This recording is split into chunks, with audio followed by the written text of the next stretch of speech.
You can correctly predict a stock's 10% rally and still lose 50% of your options value, simply because you bought when implied volatility was too high. Think of implied volatility, or IV, as the price tag on the uncertainty of the market.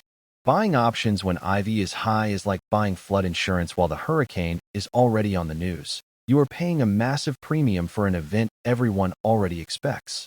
Here is the math behind why beginners fail. Look at the exact same $100 call option.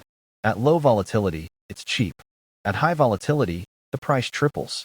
If you buy the high IV option, the stock has to make a massive move just for you to break even. This leads to the infamous IV crush, which happens most often after earnings reports. Notice how the stock price rises, but the option price collapses? That's because the uncertainty event passed, IV dropped, and it sucked the value right out of your contract. To fix this, you must use a filter called IV rank. This metric tells you if options are historically cheap or expensive relative to themselves. This simple check dictates your entire strategy. Stop paying retail prices for standard market moves. Adopt this golden rule.